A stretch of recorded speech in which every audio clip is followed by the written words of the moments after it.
There's a couple of things I heard you say today.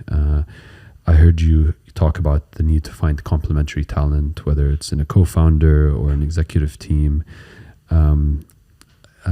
This idea of committing to never raise again, I think, is a lost art of business, and that's definitely something to think about. Know why you're doing something when you're starting a business. What's your big why will help sustain the drive. Committing upfront to the investment you're willing to put into something. That discipline is key. I like this idea of, in the early days, focus on being focused before you start pursuing other opportunities. The idea that this manager 360 is a leading indicator on the sustainability of a team or a business, and the need for a CEO or co-founder to find inspiration in different things and bring that back to the business.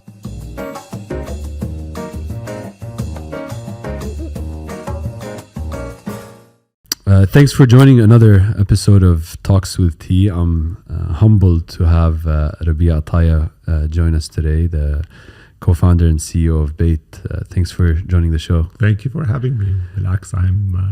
It's a pleasure for me to be here, and I'm looking forward to this. Thanks. I think when we started Bayzat, you were one of the first people Talal and I came to visit as part of the Endeavor process, but then just as mentorship. And so I've always thought of you as kind of one of the forefathers of the tech industry. Commentary on my gray hair, I guess.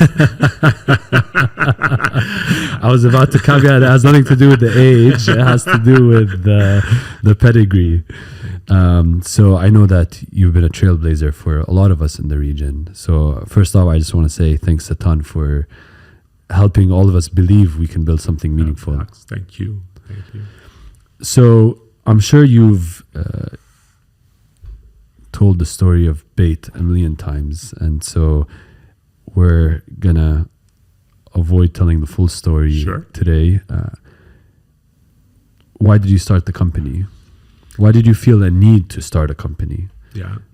So I started my entrepreneurial journey when I was 25 years old with another company called InfoFort. Yeah. And InfoFort is a beautiful business. Yeah. It was a business that got cash flow positive immediately. It didn't require any external financing. It was throwing out 50% net margins. It was expanding across the region. The business InfoFort was records management, so it was hard copy document storage. The basic thinking was our cities were increasingly getting more urbanized. Office real estate was expensive. People needed to keep their documents for legal and financial reasons, and they needed a safe, secure, accessible, and cost-effective place to keep those documents. And so we became the first such storage facility. And that business grew very, very quickly. It actually exceeded my expectations, but there were a few challenges with the business. Obviously, the first challenge was one of finding talent, and I always found that to be a bit crazy, particularly in line with the fact that everywhere I looked, there were young people across the region who were complaining that they couldn't find jobs, and they were very smart, very talented people. And similarly, all the employers were complaining, just like I was, that I couldn't find the talent. So I realized that the mismatch was primarily an informational mismatch. And so I guess the root problem started off with a personal need. And then another personal need was the fact that while my initial business, InfoFort, was highly self-enriching, I didn't feel I was contributing much to society. It was a very B2B type of business. Almost no one knew about it. It didn't have to employ a lot of people. It was throwing a lot of cash. But to me, what mattered was I felt I really wanted to do something that had social impact and that would really touch people's lives. And so why I started it was basically in early 2000. I was on a flight back from the US to the region. I picked up Wired magazine, which was still in its nascency back then. What year is this, roughly? 2000, so the start of 2000. Okay. And in Wired magazine, there was probably an article, a part of a column, and it wouldn't have exceeded 2 inches. I maintained this article for many, many years that mentioned in 2000 that there was a startup in the US called Monster, which was basically creating an employment marketplace which allowed employers and job seekers to get together directly. And put the magazine down, just that haunted me throughout the flight. And by the time I landed in Dubai, I realized that this was what I wanted to do. I really felt that it's a problem that was meaningful, it was significant, it had massive impact on people's lives. And so it had the possibility of being a social enterprise that was also a great business. And there are very few business models that fulfill both of those. And so that was basically the spark. And then after that, there became a journey of obviously finding co-founders and building a team and everything else. And I'm happy to jump into whatever part of that you'd like. Yeah, definitely. I mean, I feel like when I'm talking to you, we're talking about a part of the internet history of the Middle East. So yeah, like I have goosebumps listening to you. So it's pretty kick-ass. Yeah, and I think one of the things that... so we are the longest running internet business in the region. Yeah. We were one of the first. In fact, we were in the Internet City building number 1 and 2 as they were popping up. When Internet City was announced, we had already formed the team and we were already setting up. And so it was it was a real auspicious beginning, I guess. It was a wonderful coincidence. We had to wait a year. We got our license. Dubai always is ahead of the curve. So they were happy to license us before they even had an Internet City. And we had to wait a year for the Internet City to be constructed. Nice. To move into the first Internet City building. So we've been around for a while. Where do you think this desire to build something versus be part of someone else's journey, where do you think that comes from? I'm starting to think it's part of the Ataya DNA, given yourself, Wana, Badr. Yeah. So it's a great question. I guess I'm difficult to put one's finger on it, but the reality is, I think as far as I remember, I knew I wanted to have my own businesses, and my dad did both things. So my dad's a Palestinian refugee, and as Palestinian refugees go, obviously you have to get scrappy and find ways to make things work for you, and you can't spend too much time moping around or worrying about what happened. And so he got on with it. We saw him doing some pretty amazing things, and I think he was a tremendous inspiration to us. Yeah. There's different statistics around the level of success for startups with solo founders and multi-founders, and you decided that you don't want to, it seems like, do this on your own. Why did you make that decision, and then how did you go about finding co-founders? So it's a great question. I think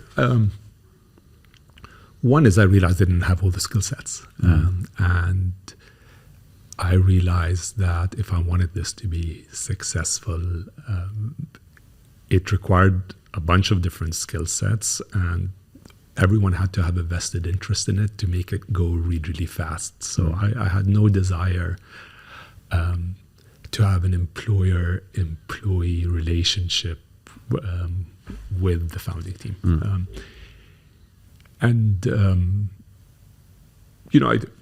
I think for me, there wasn't even a consideration of just going it on my own in the beginning. And then how I went about it was who are by far the best people I know in the different fields of expertise that I felt were necessary to make the business a success. So I realized early on that there was the need for great technology, and obviously internet technology was nascent globally, forget about it in the region, right? The internet switch in 2000 had just come on, and getting on to an internet connection could sometimes take you 20 minutes on a dial-up connection. I don't know if you remember that time. There was a little modem you'd get, and you'd hear it buzzing like a fax machine, and you'd have to wait and pray for about 15 minutes till you finally connected, and then to bring down any sort of content took ages. So trying to build at that time when there was almost none of that talent pool, finding a great tech resource was important.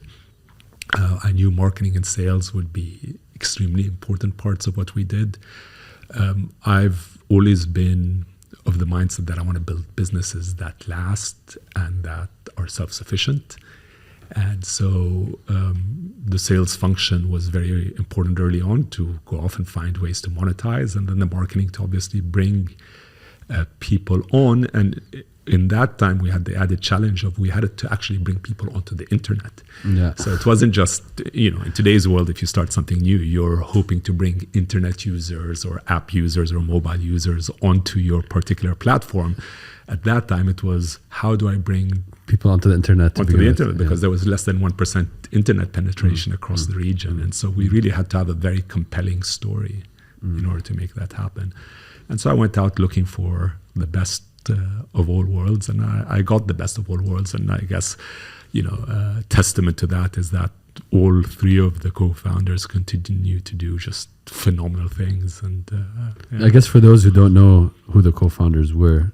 So from a tech perspective, Akram continues to be with me, Akram Asaf. Yeah. And yesterday I was sitting with Noor from Endeavor, and he was saying, listen, every time I introduce someone to Akram, I say basically this guy could have been the CTO of any company in the world. He really is he's actually on our advisory board. He's on our advisory, so you get a flavor of him.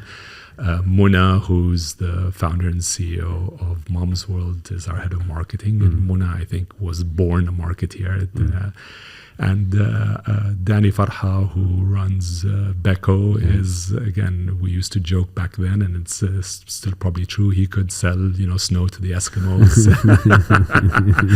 and he headed our sales function. So it was and is an all-star team. Yeah, it's kind of like I'm sure you hear it all the time, like the PayPal mafia of the region. Yeah, I mean, I think so I think as a group, what distinguishes us to a large degree is we are a pretty low-key group. Yeah. You see a lot of founders who are very much trying to be. Yeah, I was skeptical if you would do this, because I know you're pretty low-key, like to be behind. But I also know you're generous with your thoughts. So thank you.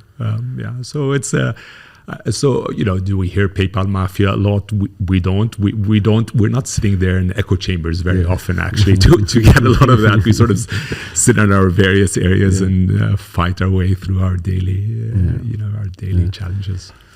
So, I mean, this idea of travel, the road less traveled, or the path less taken, it wouldn't have been obvious in the 2000s that an internet business was the way to start. And so I can only imagine there was a million reasons not to start.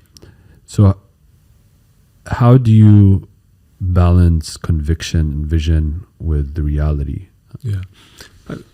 Again, a brilliant question. So we came together as a team just as the internet bubble globally was bursting. Exactly. This was June of 2000. And so there was no internet in the region. Yeah. And then globally, what had seemed for a while like the road to riches for everyone burst. And we had $1 trillion of market cap back then being lost in a few months, which was the single largest correction in dollar value ever, and in a very, very short period of time. And dot-coms became quickly known as dot-bombs. And here we were, we had all had successful careers in other things, basically leaving our other journeys to set this up in a region that didn't have the internet when the internet had become a swear word. So it was pretty ridiculous in hindsight. So, a few things helped us, I would say. One, and it still helps us. So why are we still around 22 years on? There is an important vision that bound us, and there were important values that bound us. And we really felt that this was an opportunity for us to impact the lives of people in the region. And that mattered to us and still matters to us. So, what keeps me, I've been involved in so many different businesses. I'm in a position where if I wanted to, I could sort of sit back and have a much more relaxed life. But I love the fact that every day, we get to touch tens of millions of people's lives and get hundreds of thousands of people employed every year. So that really is important, is believing in what you're doing, not doing it just for the pot of gold at the end of the rainbow, but really doing it because you love it, because you feel like you're adding value.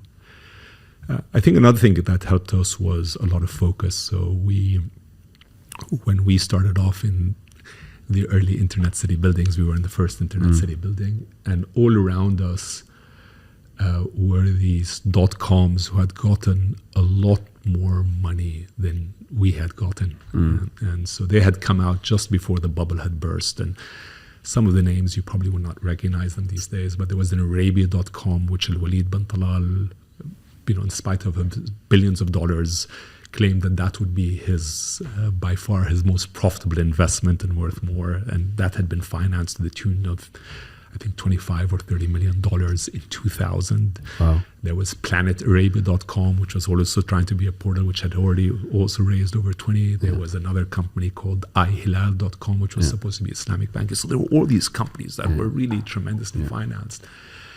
I think their challenge was they thought there'd be a very quick pot of gold. And every time they tried the business model and it wasn't a quick path to that pot of gold, they quickly changed paths. And so it felt like they were scrambling along, pivoting so often that they never gave any particular business a chance. In our case, we raised what was peanuts in comparison, but we committed early on that would be the last round we'd ever take. So we took $3 million, and that was the last penny that Bait ever took. And so, when you think about that, the pressure of, listen, we either get this right or else. Who gave you that early money? So that early money was given by a fund at that time called the Inter-Arab Fund, which did a whole bunch of other investments that folded. We were actually their only successful investment from their entire portfolio. We're the only ones who actually retained the capital, etc. But the fund itself hasn't survived, hasn't lived to tell the tale that we have. But I mean, and you can imagine back then it was a bit of a nightmare raising money. But 100%. And so, I guess you didn't necessarily dig in deep enough for me to feel satisfied with the answer, but all the odds were stacked against you, and I'm sure there's a million people telling you no. So how do you, if I'm a founder today saying, do I do this or not? Everyone is telling me not to. How do I think about it in my head in terms of, what, I should pursue this? So why are you doing it? I think the real question, I think motivation is important. Why we were doing it was not because you wanted the money. We wanted to get rich quick. We were doing it, our vision at Bait continues to be, we wanted to build a Middle Eastern institution that is globally recognized, admired, and respected. What does that mean? We felt the region has amazing people, has amazing talent, yet we didn't have the companies to showcase that. Everywhere in the world, people were producing. You'd go to Sweden, which was a 6 or 8 million person population. They produced an IKEA that became this global organization that everyone recognized that was privately owned. You go to Norway at that time, or Finland, there was a Nokia, and everyone in the world was using Nokia. And then you looked at the Middle East and North Africa, we were 300 million people, some of the most talented people on the globe. And, beyond a few government organizations that became globally known, there weren't any private enterprises that had gone global and that were respected and admired. So our first vision was we wanted to build a great institution. Our second thing, our mission was to do it by helping people lead better lives. We had an extremely deep conviction in these things. And the third thing is we knew that people needed jobs, and we knew that it was a compelling reason to come online. And then, candidly, so once we started, we were able to monetize off the bat. I mean, we were cash flow positive within the first 12 months. So we didn't face the type of challenges most entrepreneurs face today. We hunkered down, realized this has to happen. we want it to happen, it will happen, and then we got about making it happen, and it happened. and so once it happens, it's easy to keep the conviction, right? Because if we failed over and over again, we'd probably have lost conviction. But in our case, within a year, we didn't need anyone's money, and so once you're in that situation, why not stay on? Not keep going? I really like what you said around knowing why you're doing it and having the conviction around, kind of more having a conviction of the theme that you're pursuing or the goal you're pursuing versus the way the business needs to look, because the way the business looks can evolve, but if you have that North Star that you're working towards, you don't really feel like you don't feel committed to the current formation of the business model. You're more committed towards the vision and where you're going. And so you have that adaptability inherently built in the way you approach the problem. I think that's super fair. And we purposely built ourselves. So there's nothing in our vision or mission or values about being a job site. So we purposely built ourselves in a way that we could expand beyond that. And over the years, we have...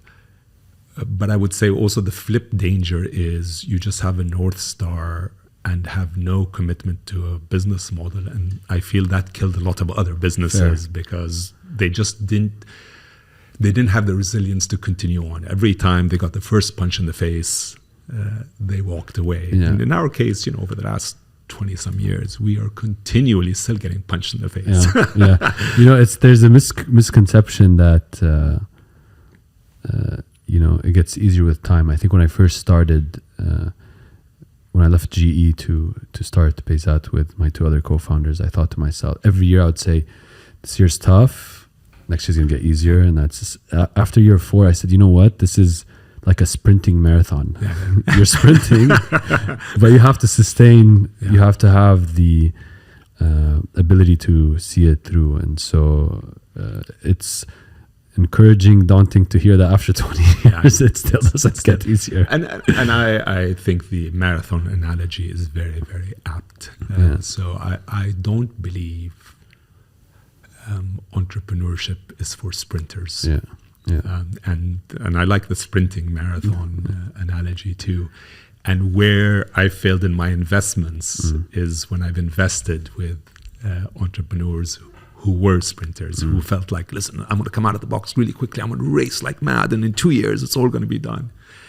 And, it's nice if it does get done in 2 years, whatever getting done is. But for the most part, I've been obsessed with trying to build businesses that last. And to me, you look at a GE,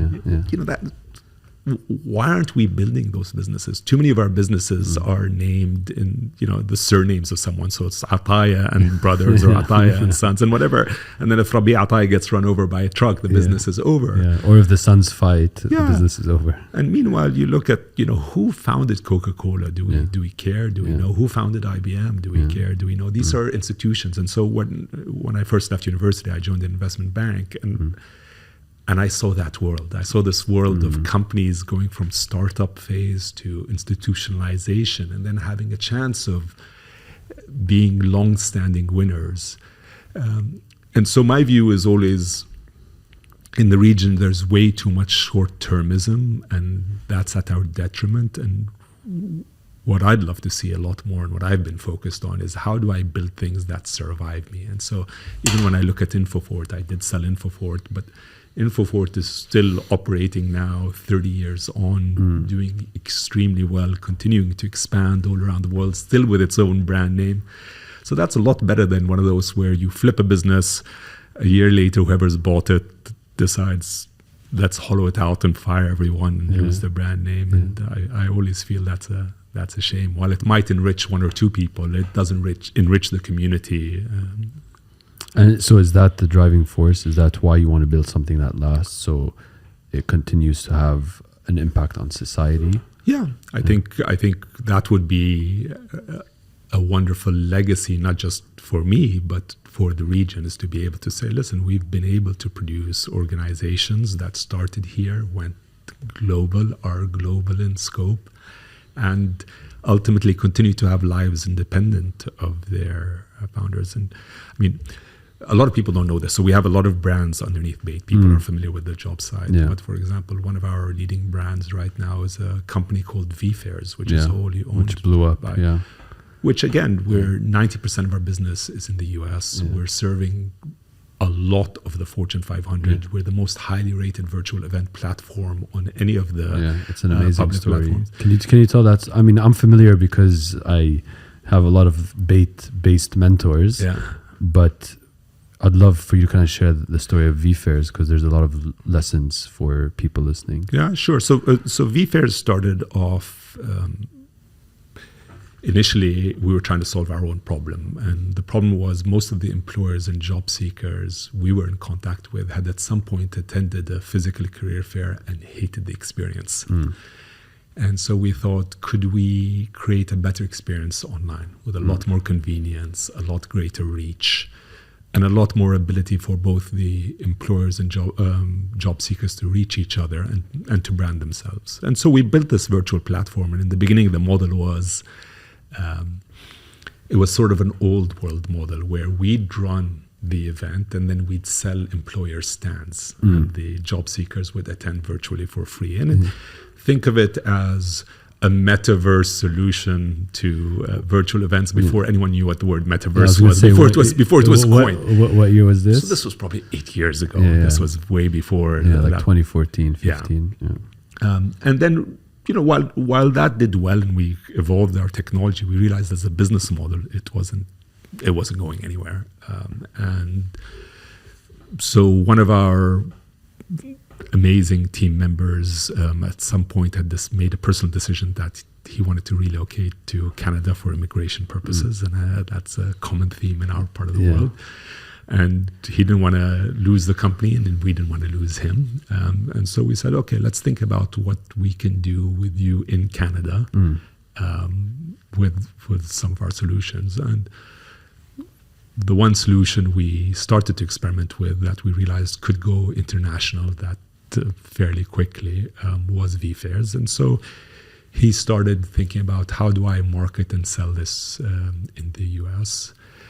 And in the beginning, the primary focus was trying to get a few great customers and build some trust in it. It was a sort of a solution that came out ahead of its time. And managed to do a really good job of acquiring some pretty serious brand names, Harvard, Stanford, the United Nations, etc., and running this business similar to all of our other businesses on a cash flow positive basis. So the mandate was go off and conquer the world, but don't lose me money. So that went well and was growing year on year, and we were probably getting off a small base, 50% annual growth, which wasn't bad, and profitably so, which was also good, and it was a software as a service model. And anyway, COVID hit, and obviously all physical events got canceled, and suddenly everyone started to look for a virtual platform provider.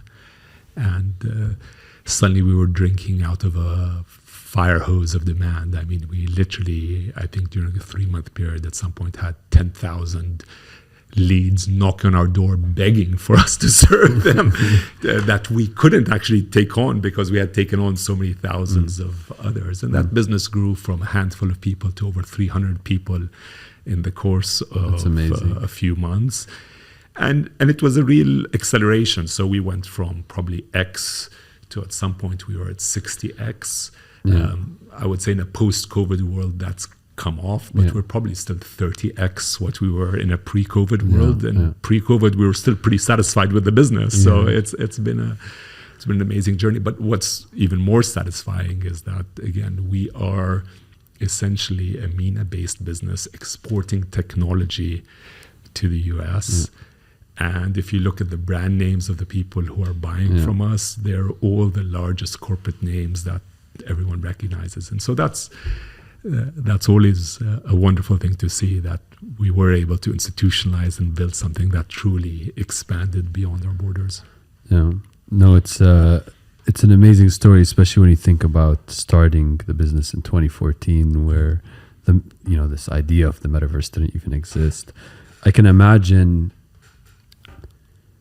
investing in an idea like that some executives on the team might think you're crazy.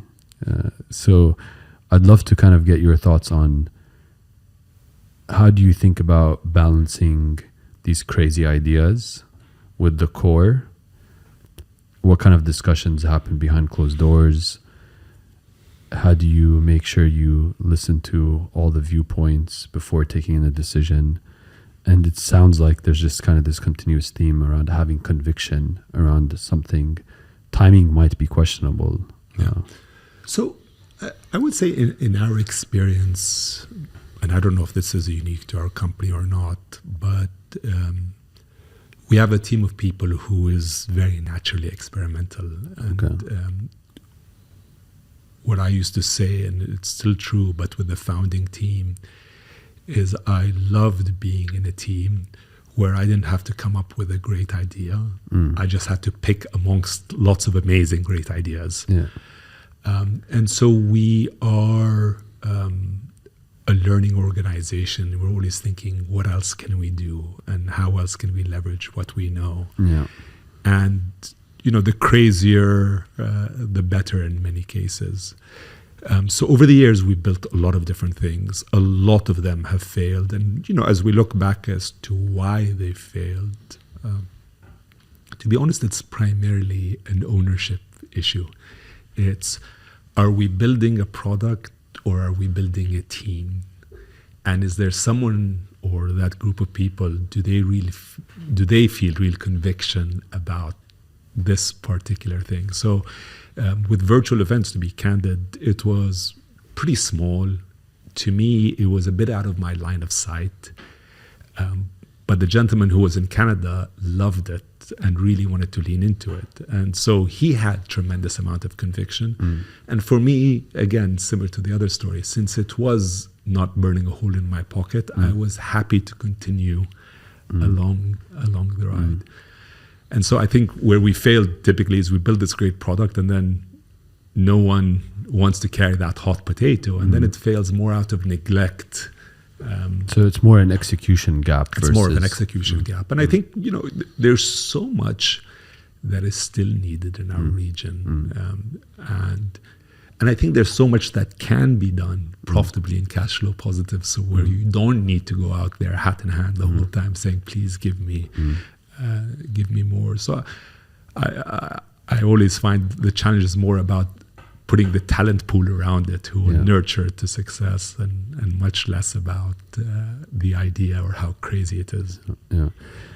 And how do you take a call if you have the conviction around something and then you believe it's an execution gap? How do you take the call on, do I keep investing because I believe in the underlying premise on why we started this, but we didn't execute it in the right way? Yeah. So when I started InfoFort, I was 25 years old and I had no capital of my own. And I went to my dad and said, Dad, I need money. Easiest place to get money. And my dad asked, do you have a business plan? I said, no, but this is a great business. And he said, okay, go off and prepare a business plan. And while I was working with him at that time, and he'd work me crazy hours, and I was actually living with him. So I moved back from the States. So after a 15-hour day, he'd be like, okay, shower up, we're going out to dinner. And, at 2 a.m. in the morning, we'd be crawling back in. At 5 in the morning, he'd be like, get out of bed, it's time. And then, by the end of the day, in between, again, the day of work and the next dinner, he'd say, where's the business plan? I'm like, who am I going to get this business plan from? So I eventually gave him the business plan, and upon giving it to him, he's like, okay, how much money do you need? And I threw out a sum. He's like, okay, here's the check. I'm like, what about the business plan? To which, his response was, the business plan has nothing to do with me. It's for me to know that you've prepared for your business. You're going to get X amount of money from me in my lifetime. So you've just drawn down from it. You've taken in advance. Be aware of that. Yeah. Now, I think, the philosophy that I learned from him is that starting a business, and this approach I keep on taking, should be like and I'm not a gambler, so I don't go to casinos. But the way I understand it is, when you go to a casino, you should say, this is the amount of money I'm going with, and you shouldn't feel that you have an ATM card in your pocket, because the worst gamblers are the ones who keep on going back and drawing down, thinking the next drawdown is suddenly going to make them a success. So the way I approached InfoFort, the way I approached Bait, the way I approach most businesses I start off is I basically say, what is the sum of money that you need in order to get this thing profitable and cash flow positive? That's what you're going to get. And if you're able to get where you need to at that stage, great. And then if you're not able to get to where you need to, we're gonna turn off the lights. Once it gets to that stage, you can draw down more if you want to, but not if you don't hit that. So if you're at cash flow positive and suddenly there's a massive amount of demand coming your way and you need to invest a few $million more in order to service that demand, well, that's automatic return on investment. Yeah. But if you've burnt, a $5 million hole already, and the demand's close to zero, and you're saying, listen, I want to draw down some more because the next $5 million is going to get me there. My philosophy has been, we're done with this bet. Let's move on to the next one. I find the discipline of putting that line in the sand is extremely important, because it just keeps things real, right? Everyone knows what they're running towards, and everyone understands what the ramifications are if they miss. And the ramifications are the project folds. Yeah. And for me, I just have to go in there with the assumption that I'm making bet sizes that I'm willing to lose. So I'm going to the casino table with playing money. Yeah.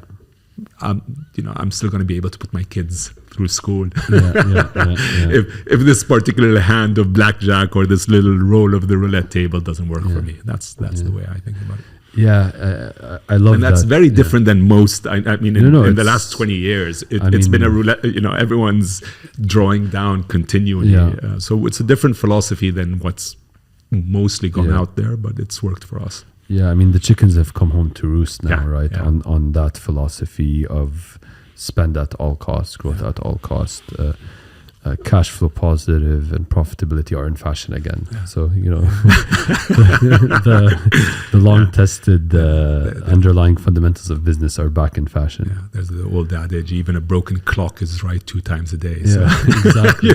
Who's right and who's wrong, we don't know. But at least, yes, profitability is a theme again. And that's a good thing. Yeah, there was this thing that in my personal life started shaping my investment philosophy, and I think you're kind of talking about it in a business context. It was in a book called The Psychology of Money, and one of the things the author talks about is any bet that takes you where can wipe you out is not a bet worth taking. Yeah. Even if there's a 10% probability or 80% probability of upside, it's just not worth taking. Yeah. Given how long it took you to accumulate everything you've accumulated. Sure. Yeah. So what's it like to start a business?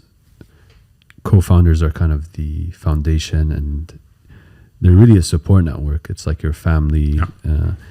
And then have co-founders kind of go on to do their own things. Yeah. What's that experience like? It's a great question again. So we're again 4 co-founders. So 2 of us are still in the business, which 22 years on isn't bad. Yeah, it's pretty good.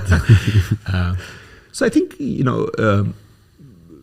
all the 2 who are not in the business, again, different stories with different personal. So in Muna's case, for example, Muna got pregnant, had her first 2 kids were twins, and so that became a handful. She had to take some time off work to deal with that.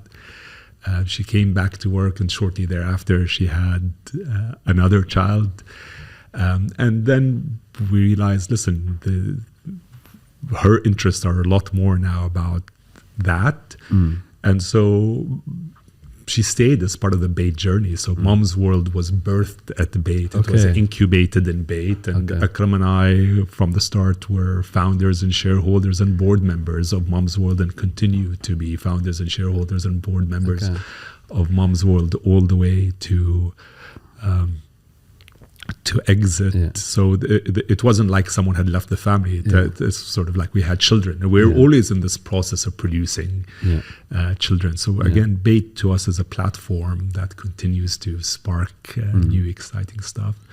And then I think in Danny's case, it was a bit more difficult. I think early on, he had some personal things he had to deal with, had to take some time off. And then after a while of him taking time off, at which point he wasn't doing anything else, the business sort of had readjusted and he did his own internal exploration.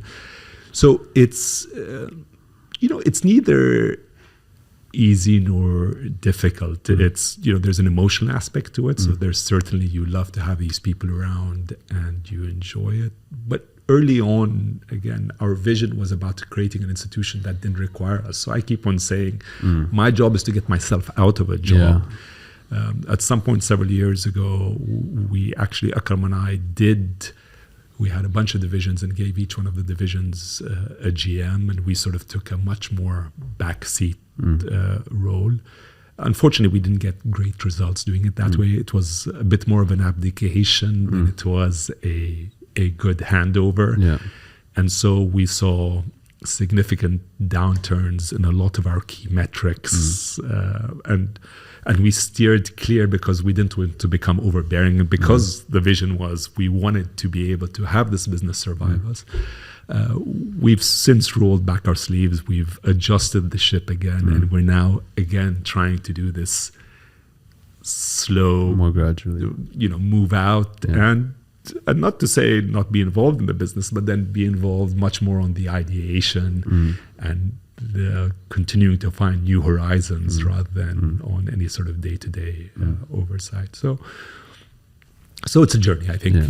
There is no expectation that partnership is going to be forever and ever and ever.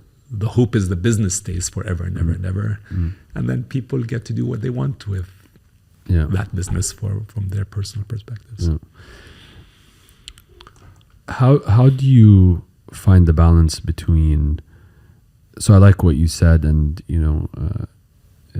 I definitely see it as someone who has, like I said, some integration or connection with Bait people. This idea of your business is constantly delivering babies. How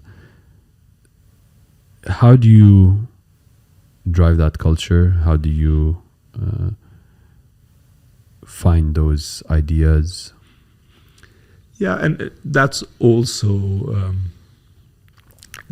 changed over the years. So in the first 8 years, we were entirely focused on being focused because we had seen too many failures around us from people not being focused. And it was such a tough journey just managing growth. We were growing in the first 8 years. Our compounded annual growth rate was over 100%, and just maintaining that across a region, which is challenging in a pretty nascent environment.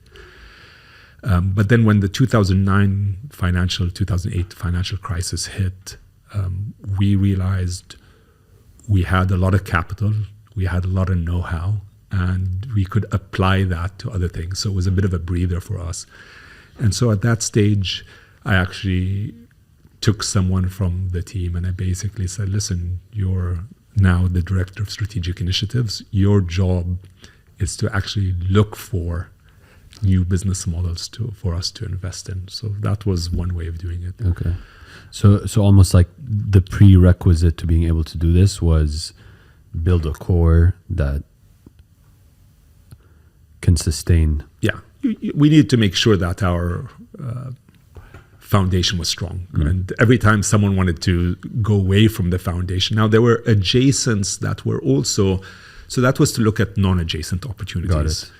There were adjacent opportunities that we were also jumping into. So one example, one of our key revenue lines right now is we have a leading applicant tracking system solution called Talentera. We serve hundreds of companies across the region, essentially where their career sites. So that was a quick adjacency. It's the same customer base. It's pretty much the same technology. It's about white labeling Bait.com. And that was basically, it's not the job site. The ATS business is an industry in and of itself, but that didn't require too much imagination. Yeah. So the adjacencies continue to grow out from listening to customers and saying, what do you guys need? And then the non-adjacent stuff, you just have to figure out, okay, do I have enough capital? Do I have enough people where I can basically take some people and roll them out and say, go off? And the key with the non-adjacent stuff, so for example, we have an auto portal called Yalla Motor. I mean, that's not really very adjacent at all, and that requires its own capital, etc. So the non-adjacent stuff, it's really about saying, I have capital and I'm willing to continue, to support this as long as it shows promise. So it's about having a core that can stand on its own feet. Yeah. And then finding the right team members to basically own that and who have a great deal of passion towards the idea. Because again, it's their job to make sure it sustains itself. And then looking over their shoulder to the extent that they're continuing to manage a healthy culture and they're building long-termism, not this short-term view. One thing that is clear is anyone who comes through Bait has some, well, let's say the majority of people I've spoken to who have spent a meaningful time at Bait have a very similar, have a specific pedigree, and I think that's a testament to you and the founding team. How do you build a culture that lasts, a company that lasts? So I'm glad you say that, because as we look in, we're always asking ourselves, are we building that pedigree or not? And we're obviously very self-critical, and we always feel we can do a lot better than we're doing. Sorry, just on that, I always say a hungry entrepreneur is like in Bladna, the donkey that's chasing the carrot, right? Never gets to the carrot, might get a bite. So being an hungry entrepreneur is exactly like that. You're always trying to pursue that objective, and you're not quite sure if you're there. So, listen, and I continue to believe that the key to our existence today is that we have this mission, vision, and values, and they're the right ones, and we hire for those, we interview for those, we hire for those, we assess regularly on those. And anyone who's been through Bait will tell you that we tell people over and over again, we will never terminate you quickly on any performance issue. So you can fail a month, the second month, the third month. We tend to be pretty patient and very helpful. But if someone doesn't live the values, we will terminate that relationship very, very quickly. So I care a lot that we have a positive environment where people are working towards a common objective, and we actually enjoy working with each other, and that we respect each other as people. I've never been interested in building this cowboy culture where everyone does whatever it takes to get the bottom dollar, or this culture where everyone's at each other's necks. I worked in investment banking. It was a very unhealthy culture. And I wanted to steer clear from that. And part of that is, again, I wanted to build something that lasts. And I felt if people are similar in their mindsets and their outlooks and really care about serving the world around them, then we have it's going to be a much more fulfilling place to be at. And how do you communicate and drive that at scale? So it's the interviewing process, the assessment process.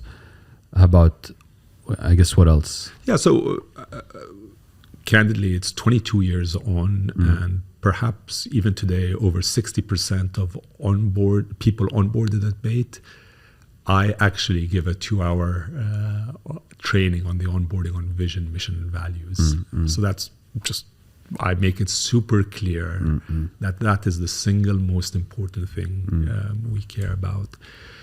And then everything in the organization is built to echo that. So we have these recognition walls. They used to be physical, now they're virtual walls, where when anyone recognizes anyone at Bait, and these things are super active, they're using the language of the values.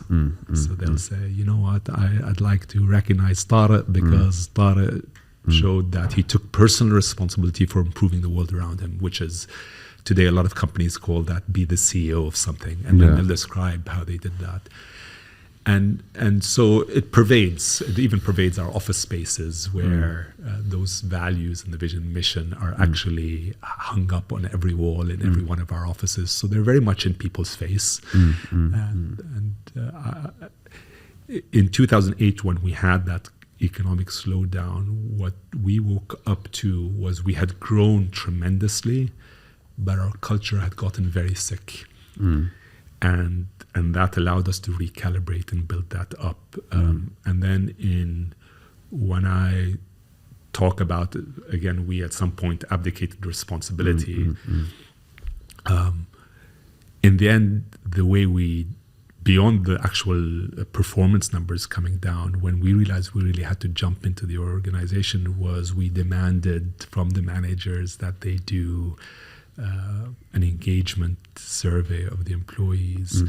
And we had the lowest engagement in the company's history. So that was the wake-up call that, you know what, these managers don't have even the buy-in of their team. And so there's no way. And over time, if you ask me, so this is something that I've learned, is if you want the greatest leading indicator of a business's success, get a management 360.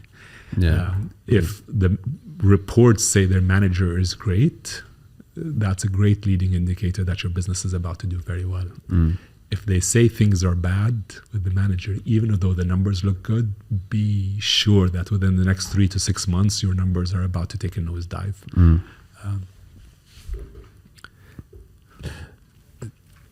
You talked about, we were talking about that earlier now, about getting punched in the face. I can imagine a big punch in the face would have been LinkedIn saying we're going to build something meaningful in this market.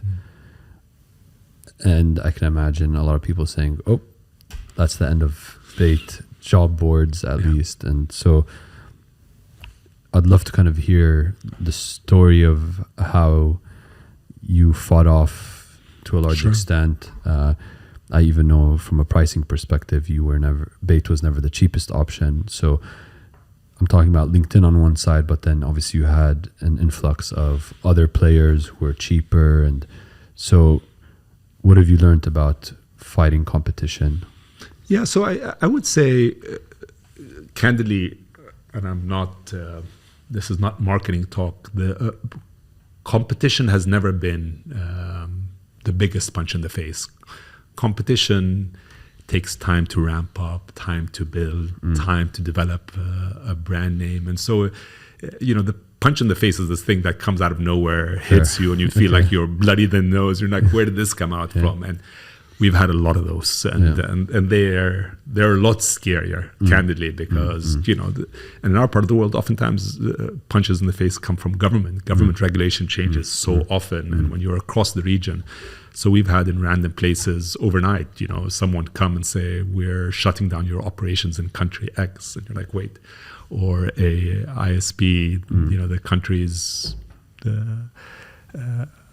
proxy basally shutting us down in that country altogether. And so those are punches in the face because they come out of nowhere. And then you're never quite sure how to react to them. And they could potentially be game ending, right? Yeah. And in a pretty instantaneous way. So if a government decides to shut you down, and I think, maybe hopefully this will be the only time I quote Mike Tyson, but I think he said everyone has a plan until they get punched in the face.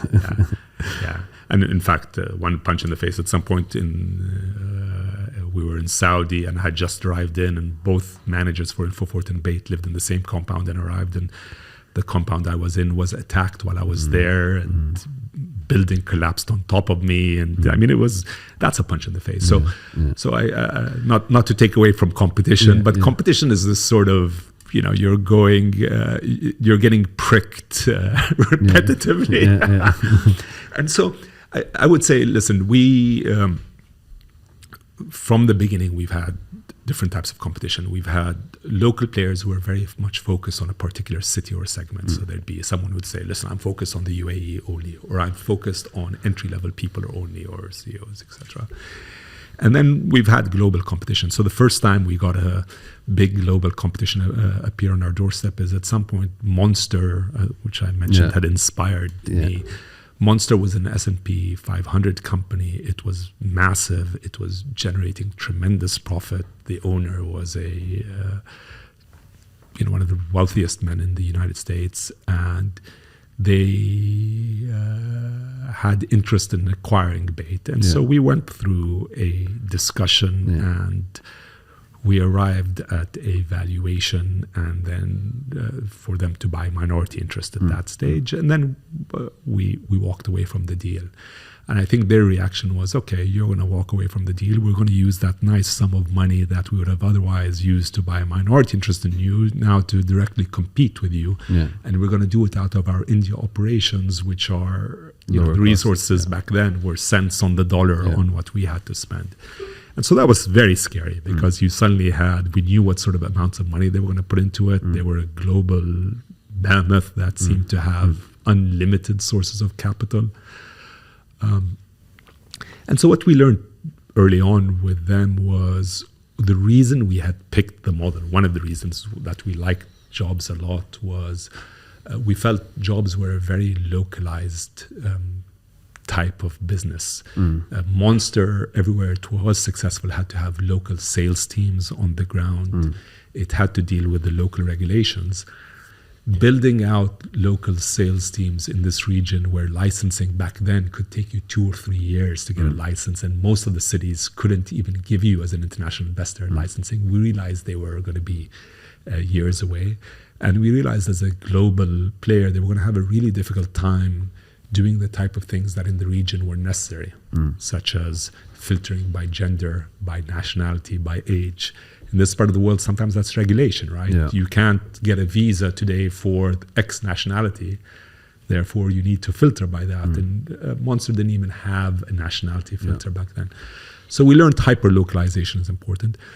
And candidly, the same was true with LinkedIn and others. So LinkedIn has its benefits, and I won't take anything away from them. But to this date, we continue to have a larger database of talent interested in working in the region than they do. The context of everyone in Bait is a job context. It's not a social platform with a job aspect. You're actually coming in there specifically for jobs. And the tools are very focused on what it takes in this region to work. So the fact that you can search in Arabic or English, you can search with all the peculiarities required in the region.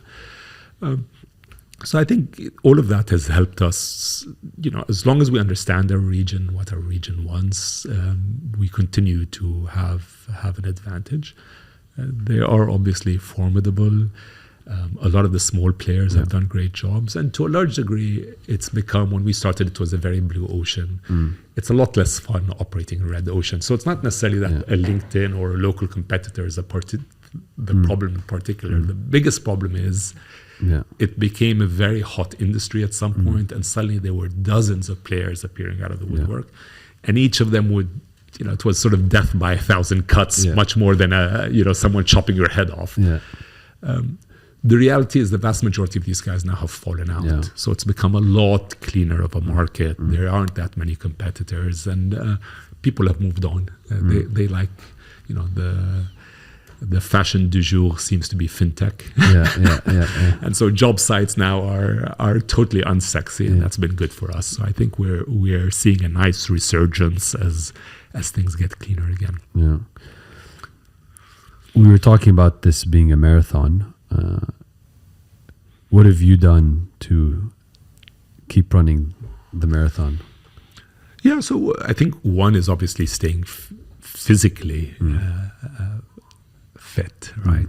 So was that something you always had, or something you developed? It's something I always had, Okay. and I think if I didn't have it, would have been a massive issue. So I've always been someone who needs their physical activity, and it's just having every single day an hour or a couple of hours where you release. It's a form of meditation, obviously, and it's brilliant. I'm blessed to have most of my family. I have my parents, all of my siblings. I've got my kids all in Dubai. I have a very active social life here. So I'm not living the life of when I was a 20-year-old. I was doing 18-hour days, and I was in the first 2 years of Bait. I had both Bait and InfoFort. I was operating both at the same time. Okay. I was out of the country for 330 days of the year, and my average stay in a particular place was 3 days. I don't do that anymore. Emirates keeps on downgrading my which is I remember when I left GE, I'd get to that platinum within like April. And my first reaction when I started getting downgraded was to be upset. But then I realized that this is what I had always wanted, was to just be a regular silver blue guy. And enjoy one's life. So I feel I've got a balanced life. I've got a big team of great people. I can lean in or pull back as I want to. I think that's one of the joys of entrepreneurship. Over time, we've cleaned up our cap table entirely, so I'm not beholden to anyone else. It's a lot easier when you're running to your own expectations than it is to run to someone else's expectations. There's no one's telling me you have to grow 30% a year or make X margins or whatever. I wake up and I decide, okay, what is the trade-off I want today to do whatever. Very good. And so all of these things are helpful to keep me going. And I'm surrounded by really smart people who are continually inventive and coming up with other exciting stuff. So there's not... So what more can someone ask for, I guess? And the business is doing well, alhamdulillah. There's a lot to continually learn. We're in the industry, both you and I, that doesn't sit still for a day. So it's 100%. Not... With InfoFort, it got pretty boring pretty quickly. It was storing boxes of files on shelves with anything tech-empowered. The moment you think you've got your grasp on it, the whole ground underneath you moves. There's clearly this, from when I first met you, I remember we approached you to talk about Bayzat, and you said, so I would say there's been 3 iterations of Bayzat where I say this might be the last iteration, but I highly doubt that. I remember iteration number 1, you said 2 things to us that stuck in my mind. You said, you guys can build something bigger, you're dreaming too small, and then you talked about blue ocean, red ocean. And in that kind of, I went and looked up the book and eventually read it. And so it's clear that my perception is that you're a voracious reader. And so I'd love to kind of dig into, how do you learn? How do you continue to stay ahead of the curve?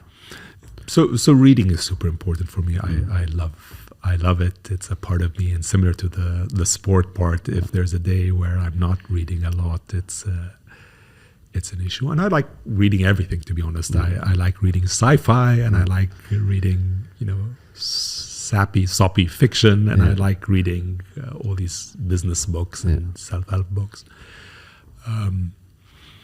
And so that's one way of learning.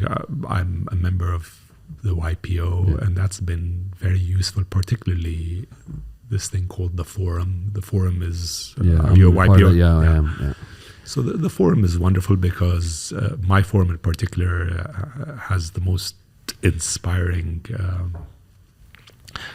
forum mates who really... just every time anyone brings up a challenge or an issue, you get such great perspectives and personal experiences, and learning from other people's experiences is always tremendously valuable, and they're all super successful. And so I'm always awed by the way they think and the things they've done, and that's always wonderful. And then over the years, another way that I've gone back to universities at time and taken small courses here and there, just because I enjoy that.